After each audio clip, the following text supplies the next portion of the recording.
The first tip would be is be you. I think this is something which I really want to focus on, right? Like, how can you just be you? I always quote and remember the example which is given by my mentor coach, a simple example but a powerful one.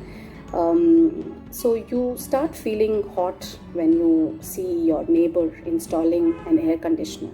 How does that sound? Right? So how can we and this is a small example, but like I said, it's very powerful. So how can we just be ourselves? How can we just focus on what we want, what I want, for example, what is my need? So my first tip is definitely be you. The second tip which I would say is, let go. Of course, like, we have our own needs, wants, goals, aspirations, but there are few things which at times are beyond our control. And but how can we just focus on achieving it, but at a point just let go of what happens. Like, do your best and leave the rest, is what they say. So yeah, just let go is my second tip. And the third one is a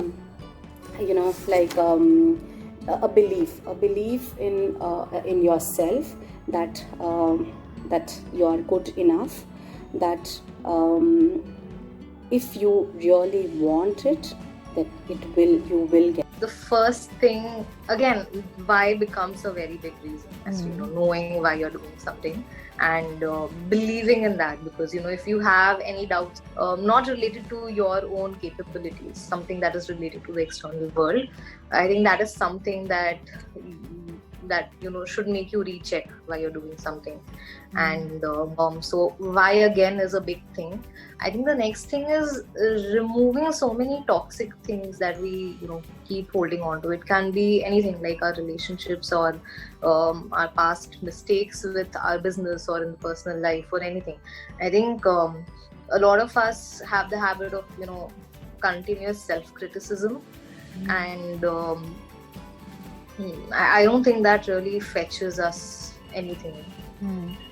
What has been fruitful is really sitting with it, writing down, what happened, why I did that, why should I not be doing that, how should I not be doing that again, and just moving on. I mean, you made a mistake. Your mistakes don't define you.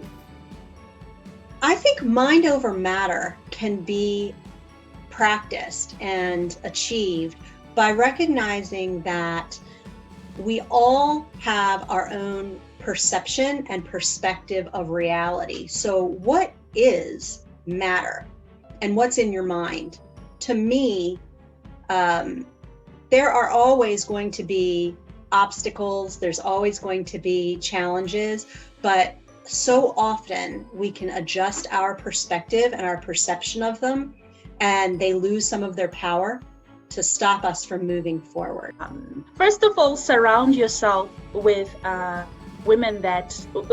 men, people that are able to cheer you, that are able to, we are emotional beings. And the more we talk with people who have the same mindset as ours, or even who have a greater mindset than ours, the more we push ourselves to better ourselves. So I would say, hey, surround yourself with the right people. Read.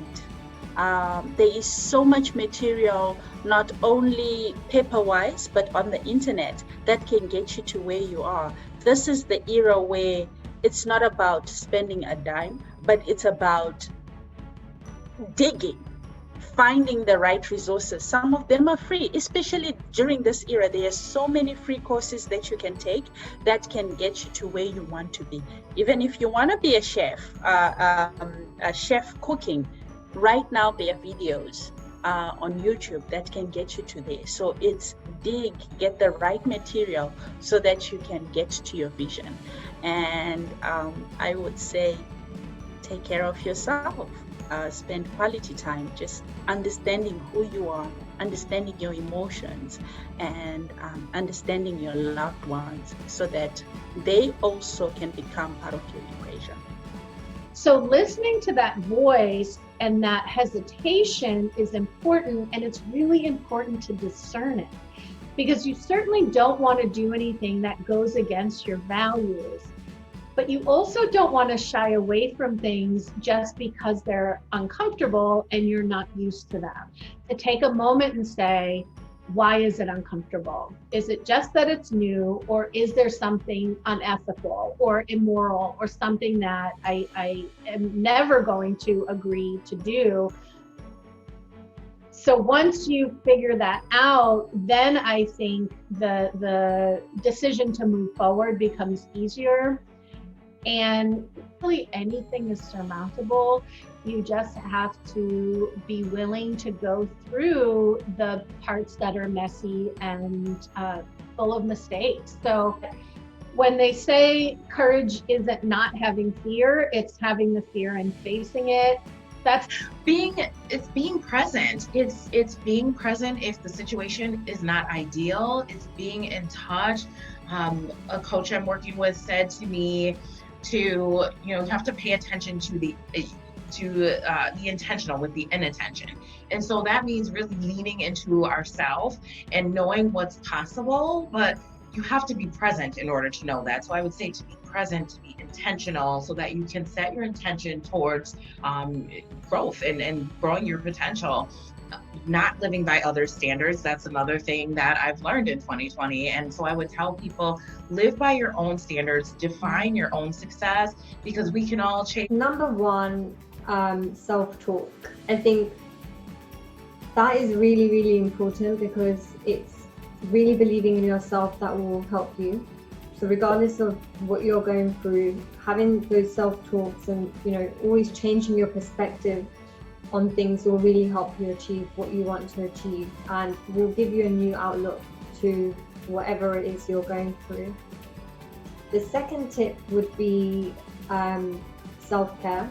So, really taking care of yourself and doing what makes you happy and not being hard on yourself. So, focusing on what you can really focus on and control, rather than trying to achieve things that are no longer in your control. And the third tip would be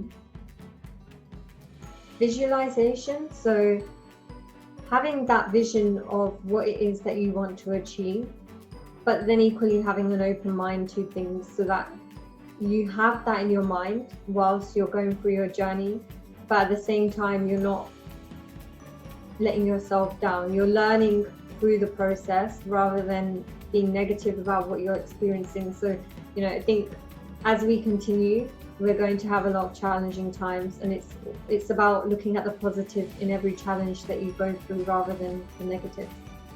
Point one, start with the why. Again, I will not stop saying that it's good to start with the why. Know why you want to do what you are aiming for. Know why, what's the purpose, what are you trying to achieve. Know that why, because when you know the why, you are motivated, right? When you know the why, you overcome challenges, adversities, anything that might happen along the way, you can overcome it because you know your why and you know where you are going. So that's the first tip. Know your why. Know your why. The second thing is the visualization. Visualize yourself already having what you are pursuing.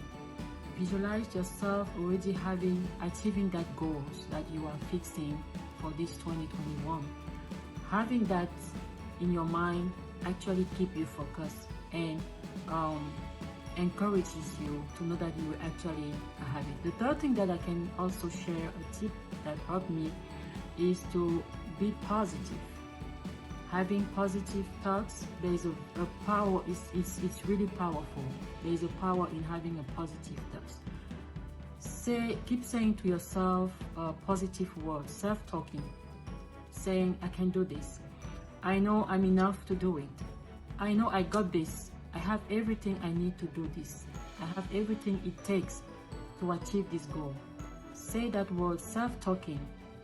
To me, it means that no matter what's happening around us, we know that we are in good company. In your own company, right? So for that, The first thing is to not underestimate the power of half an hour of silent time alone every day. Second is relishing what's present, be it the sun, the stars, or the presence of the loved ones, the ones who are around us right now, relishing them. And third is finding a strong why, because it's important to remind ourselves why it's beautiful to wake up just one more day. Number one, be hungry for lifelong learning. Treat every interaction, every moment actually in your life as a learning opportunity. There's always something to learn. So be hungry for lifelong learning.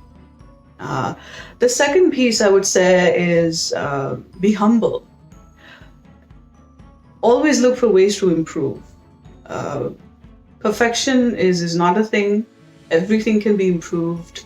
So staying open to those ideas, keeping my mind open to that, and not taking things personally. So being humble. The third thing I would say is being kind to yourself and to others, and being aware of that we're part of an ecosystem. So and again, going back to not putting labels as success and failure, but really looking at everything as an outcome. And most things are temporary. So